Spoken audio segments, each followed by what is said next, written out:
Praise the Lord. உங்கள் அனைவருக்கும் அன்பின் வாழ்த்துக்கள். ஆண்டவர் நம்மை ஆசீர்வதிப்பாராக. இந்த நாளுடைய தலைப்பு, நான் தாழ்ச்சி அடைவது இல்லை. அருமையானவர்களே, வாழ்க்கையில் நாம் எவ்வளவோ பிரயாசப்பட்டும் எவ்வளவோ முயற்சிகள் முன்னேற்பாடுகள் நாம் எடுத்தாலும் கூட ஒரு கல்யாணம், ஒரு வீடு வாசல் அல்லது ஒரு கார் வாங்குறது, ஏதோ ஒரு சூழ்நிலைகளில் நாம் சில மனத்தாழ்ச்சி அடைகிறதுக்கான வாய்ப்புகள் இருக்கிறது. தாழ்ச்சி அடைகிறத சூழலை சந்திக்க வேண்டியிருக்கிறது. ஆனால் வேதம் சொல்லுகிறது, சங்கீதத்தின் புஸ்தகம் 23ஆம் அதிகாரம் 1ஆம் வசனம் இப்படியாய் சொல்லுகிறது, கர்த்தர் என் மெய்ப்பராய் இருக்கிறார், நான் தாழ்ச்சி அடைவதில்லை. அருமையானவர்களே, உங்களுடைய வாழ்க்கையும் என்னுடைய வாழ்க்கையும் நாம் கைது செய்கிற பிரயாசங்கள் அல்லது எந்த சூழ்நிலைகளிலும் நாம் தேவனை சார்ந்து அவருடைய நடத்துதலுக்குள்ளாக நாம் இருப்போம் என்று சொன்னால் நம்மில் ஒரு நாள் தாழ்ச்சி வருவதில்லை. ஆனால் நீங்கள் நன்றாக யோசித்து பாருங்கள், இன்றைக்கு நம்முடைய வாழ்க்கையிலே ஒரு விஷயத்தை எடுத்து செஞ்சு அது நமக்கு மன உளைச்சலையும் தாழ்ச்சியும் தந்திருக்கிறது என்று சொன்னால் அது தன்னிச்சையான முயற்சிகள். அது ஒரு நாளும் வாழ்க்கையில் ஆசீர்வாதத்தை தராது. பார்ப்பதற்கு அப்பொழுது எல்லாம் புகழ்ற மாதிரி இருக்கும். நல்லா நினைவில் கொள்ளுங்கள், நாம் செய்கிற ஒவ்வொரு விஷயமும், வாங்குகிறது, கட்டுகிறது, கல்யாணம் பண்ணுகிறது, எதுவாக இருந்தாலும் தன்னிச்சையாக செய்கிறது.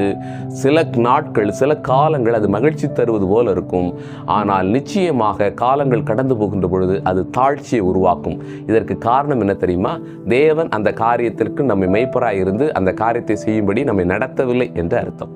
ஆகவே ஒரு காரியத்தை செய்வதற்கு முன், ஒரு காரியத்தை பிரயாசப்படுவதற்கு முன், நீங்கள் அது தேவனுடைய காரியங்களா, தேவனுடைய நன்மையா என்பதை நன்றாக நினைத்து யோசித்து நீங்கள் செய்வீர்களானால் நிச்சயமாக உங்களுடைய வாழ்க்கையில் தாழ்ச்சி அடையாதபடி மேலோக்கி வைக்கும். அப்படினாலே இந்த நாளில் இந்த வார்த்தை கேட்டுக்கொண்டிருக்கிற நீங்கள், யாரோ அதை சொன்னார்கள், இதை சொன்னார்கள், அப்படி இப்படி என்று புகழ்ந்து சொன்னார்கள் என்பதற்காக ஒரு விஷயத்தை செய்ய முன் வந்திருப்பீர்களானால் கொஞ்சம் நின்று நிதானித்து தேவனிடத்தில் ஜெபித்து நீங்களே நடத்துங்க ஆண்டவரேன்னு கேளுங்க. அது ஆசீர்வாதமே அவர் நடத்துவாரனால் தாழ்ச்சி இல்லாமல் இருக்கும்.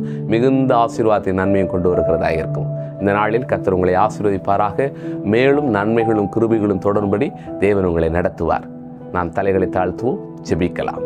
நல்ல ஆண்டவரே, ஆசீர்வதிக்கப்பட்ட இந்த வேலைக்காக நாங்கள் ஜெபிக்கிறோம். தேவாதி தேவன், உம்மை சார்ந்திருக்கிற பிள்ளைகளுடைய வாழ்க்கையிலே தாழ்ச்சி உண்டாவதில்லை என்று நீ சொல்லியிருக்கிற பிரகாரம் நீர் எங்கள் மெய்ப்பராயிருந்து எந்த சூழ்நிலையில் நாங்கள் சிக்கிக்கொள்ளாதபடி எங்களை நல்வழியில் நடத்துங்கப்பா.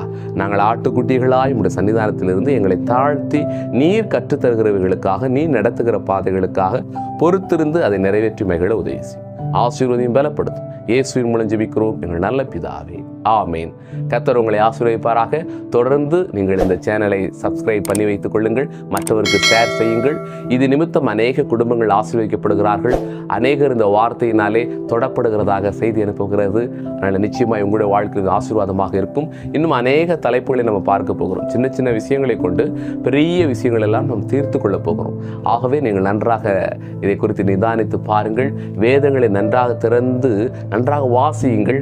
நிறைய பகுதிகள் உங்களுக்கு அது தெரியாமல் இருக்கலாம், ஆனால் நீங்களும் வாசித்து இருங்கள். அப்பொழுதுதான் நான் பேசுகிற காரியங்கள் எந்த அளவுக்கு சத்தியமாக இருக்கிறது என்று உங்களால் உணர்ந்து கொள்ள முடியும். கர்த்தர் நிச்சயமாக உங்களை ஆசீர்வதிப்பாராக. தேங்க்யூ. God bless you.